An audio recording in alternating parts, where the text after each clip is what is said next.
All right, good morning. This is the third installment of the history um, podcast in Citizen Speaks. And my name is Stephen Polgar. I would appreciate it if you check the like button and also if you subscribe to encourage continuation of these uh, broadcasts, of these videos. So, let's begin. Despite these nefarious circumstances and the fearsome images conjured by the stories of the demise of his immediate ancestors, S had joys and pleasures as a child. Only many years later, as he learned about the horrors committed against children before he was born and when he was growing up in Budapest, did he realize how lucky he was. He had inklings, feelings not molded into words or thoughts, until much later about how different his life was than that of children in the suburbs of Philadelphia. The pleasant memories were mostly connected with his times at Esztergom or Gyöngyös, his father's hometown in the foothills of the Matra Mountain, which in turn was a foothill of the Northern Carpathians, then belonging to Czechoslovakia and Poland. The memories of home carried too much immeasurable burden, so they were only colored by bright moments, ones that wrapped the darkness in colors implying weightlessness. The 6th of December, St. Nicholas Day, Christmas Eve, and Names Day celebrated on par, if not slightly higher, than birthdays were, the most popular, most regular ones. Interspersed, there were evenings spent with grandmother Paula going to see the movie Count of Monte Cristo, or one with parents and his little sister to see the flags of Rákóczi, glorifying the early 18th century Hungarian rebellion against the Habsburgs. There was a summer day he went to Market Island with Teddy, or Teresa, their live-in mother's helper. She bought a watermelon and some cookies, and that they devoured together. A brunette of medium height, with a friendly smile, uncharacteristically patient at 16 when she started taking care of him, he grew to love her like a sister. He listened to her stories about trying to see famous actors outside the city's theaters, and witnessed her trying to call one of them on the telephone. Conjuring up her memory, he could remember her kind, hazel brown eyes, her round, pale face, her walnut brown hair, and her easy manner. She made him feel comfortable and elicited the child's trust with her big sister's demeanor. One of the years she worked for them, she took Ez down to her village of Pér, southeast of Budapest. The 6-year-old boy stayed at the home of her parents and had his first taste of rural life. Terry's father, János or John, was a hard-working farmer, still called a peasant in Hungarian, despite the pejorative connotations of the word. He had two teenage sons and three girls living with him and his wife in a clean, well-kept house near the edge of the village. There were chickens, geese, and ducks in the big yard that extended along the house into the back where it bordered on common village land. The house was built in the centuries-old traditional style, whitewashed with a veranda facing the yard under thatched roof. It sat at a right angle to the dirt road, which led to the middle of the village. The portion closest to the road was the family's home, consisting of the main bedroom, followed by two smaller rooms. Um, the kitchen and the dining area were large enough to serve as what could be designated as a living room, since even in winter, seldom did everyone gather in the same room. Even for a large family, this sufficed. The whitewashed stone quarter sphere oven Dominating one corner served as the source of the heat for the house. The stables for the horse and cows were attached to the house and continued to the end of the yard. This design served to contain as much heat inside the common structure as possible. The thick sod brick walls and the thatched roof kept it warm in the winter and cool in the summer. As remember details about the rooms like the big bed in the master bedroom when it was made, the colorful stitched pillows with red, blue, green, and black flowers and abstracted plant decorations on white, red, and black backgrounds covered the bed almost to the ceiling. Another one was the oven, a focal point of the kitchen and the common room. A rectangular oak table lined by four solid dark brown stained chairs faced the bench along the wall that led to the door. In keeping with the house customs, S spent most of his time outside in the yard with the skinny, tall, black-haired 12-year-old Pishta, or Stevie, and his muscular, but also thin and dark-haired 14-year-old brother Yoshka, or Joey. They introduced him to the farm, including such things as wildly hot peppers, called paprika in Hungarian. The most exciting event was when they took the brown mare, a giant horse for young S, to the nearby pond. She needed to be washed and groomed, and the boys had learned that the best way was to start with a dip. They didn't let S ride the mare, knowing that the boy might fall off and injure himself. But at least he was with them watching as they cavorted with the brown, sinewy animal, which reveled in the chance to cool off on a warm summer day. The farm had two not-so-white dogs named after Hungary's two major rivers, Duna, Danube, and Tisza, Theiss. They guarded the house and worked with the crowded cowherd going to and coming back from the village pasture. These two raised a ruckus if any stranger approached the gate or passed by the house too slowly. As so many people in Nessa's childhood, Terry's father, Janos, had an unfortunate end. It was not enough that the communists, who classified people as their comrades or enemies, had designated Janos a kulak, a Russian word for a well-off peasant, and used this designation as an excuse for depriving him of property he had inherited from his family and maintained through his hard work.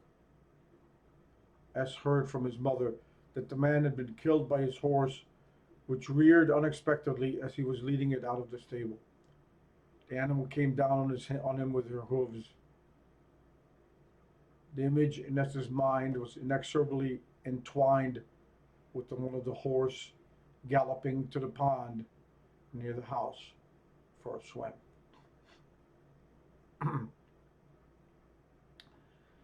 After his mother, the most important woman in Nessa's childhood was his grandmother Paula. Later, as he unraveled the mysteries of his early years, he realized that she filled a void left by his mother. Paula, having lost her son Tomasz, saw S as the boy sent by God to take his place. She had tried to commit suicide when she first heard of her son's death, but luckily for her and S, she didn't succeed. She transferred her love that she had for her son to this grandson and treasured him not just for himself, but also for Tomasz. S suspected at times that she didn't differentiate him from his dead uncle and that the unconditional, selfless love of his grandmother had been amplified by the martyrdom of her son. The question remained, how did this selfless love affect what she felt for her daughter? Just as importantly, how did this strange triangle influence S's growth, the formation of his self-image, and his consciousness? Paula was there from the first days of Esther's life, helping her daughter take care of the infant, available for any of the duties that could make Kata's mothering less stressful. Mainly, she helped watched the baby when his mother went out with her husband. There was an unfortunate conflict between Paula and S's father. George never forgave his mother-in-law for the way she treated him in those dark October days of 1944 when, after the Arrow Cross government had been installed by the Nazis, he showed up in his pseudo uniform in Budapest at the apartment where Paula and Kate lived, near the center of Pest. He had traveled by train, posing as an aide to a sympathetic minor military officer, and showed up at the apartment seeking a place to stay. Paula, never a decisive, fearless woman like her daughter, was terrified that this deserter Jew could jeopardize her and her daughter's already precarious situation. Her son had been taken away by the Arrow Cross, and she knew not where he was in the chaos of the war.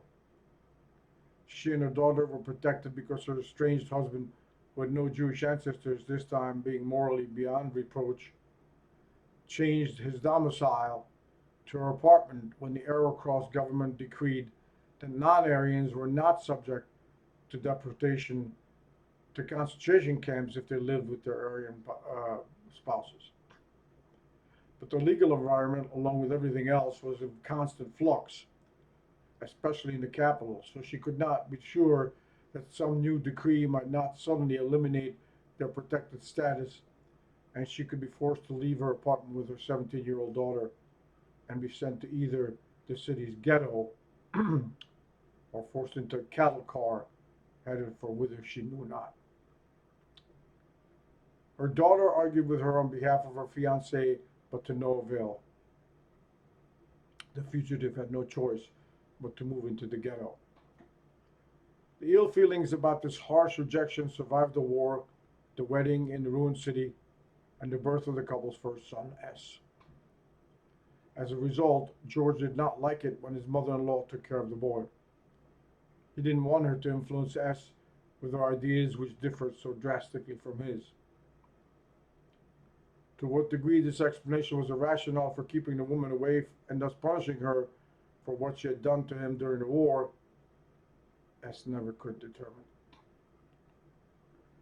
George and Cutter were too busy not to need Paula's help taking care of the boy, especially not after Bori, his sister, was born.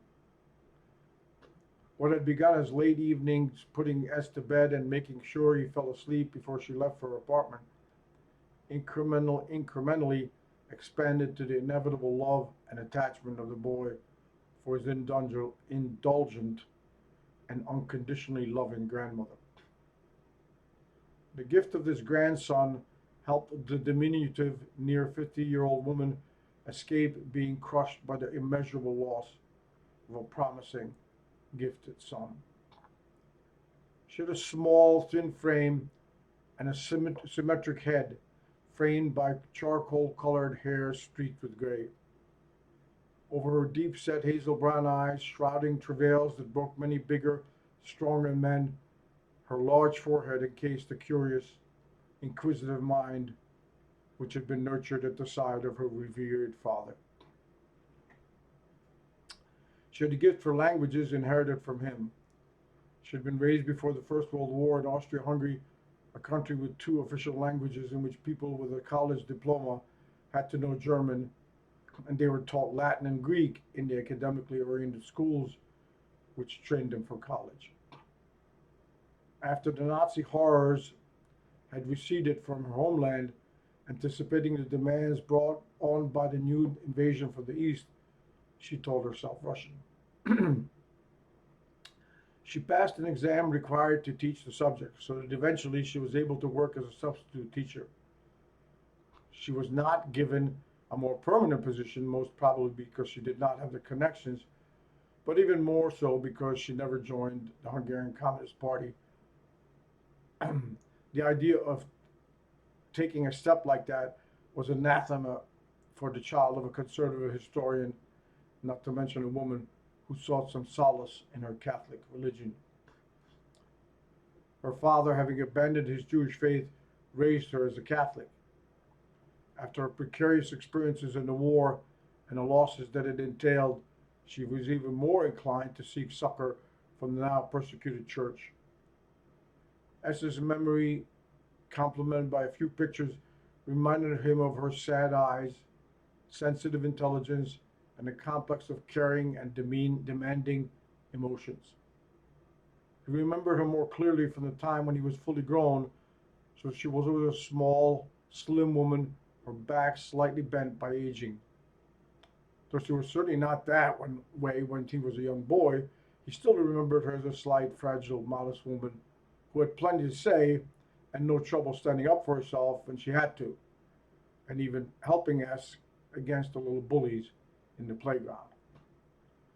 He particularly remembered her stories, which she read to him or related from memory as he was going to sleep. She had read a lot, and under the influence of her voracious reader father, came to value this activity as the most important in the life of a person who wants to make a living using her brains. He remembered details of some of the books like Pinocchio, which he read to him. It was especially the illustration which the boy noticed and retained, the pictures of the wooden boy turned real, his pink nose growing longer, and Geppetto, the kind, gray-haired, bespectacled, lonely toy maker with the nimble fingers. More importantly, the painful story of the boy having to learn about right and wrong, causing suffering for him and his father, aroused emotions that he felt again as he remembered her reading. He could feel the current flow up to his head as the neurons reproduced the fear and the premonitions of trouble that the story had elicited. She showed him books from her father's diminished but still rich library. A history of Napoleon with an illustration of him crowning himself emperor and wearing a broad white-collared carmine cape was etched into S's memory as the image of the little Corsican. Paula may have made the comparison to Hitler, the more recent conqueror of Europe, but even lacking that, she had learned well from her father not to perpetuate distortions about historical figures. She certainly nurtured his skepticism about them. When S as a 10-year-old left Hungary with his family, he could not know how leaving his grandmother behind would change the course of his maturity. In the way of a pre-teenager, he associated her loss with leaving behind his treasured bicycle, which she kept for him in her efficiency apartment. For the first few years, S and she wrote many letters to each other, and this bicycle was a common topic of that correspondence. He did not know then how it symbolized his attachment to her, nor how she protected that symbol, safeguarding it as the embodiment of his love for her. When after 8 years in America, S returned to visit Hungary, the bicycle was long gone, but the attachment it originally symbolized, only to be overtaken by less concrete symbols, had grown deeper and acquired a greater significance in their lives. Combined with a lot of other newer shared objects she sent, like the regular letters and the books which formed the fountain of his knowledge of the Hungarian language and history, she had enriched the symbol into a complex metaphor. Essel's love for Paula had expanded into a love for the country he had to leave, and the two amenities had become intertwined, so that it was impossible to differentiate one from the other. That became a source of many new complications in S's life. Okay, that's the end of this particular section. Again, this is a Citizen Speaks. I appreciate it if you check the like button and if you subscribe. Again, for the support of continuing these videos. Thanks again, and take care until next time.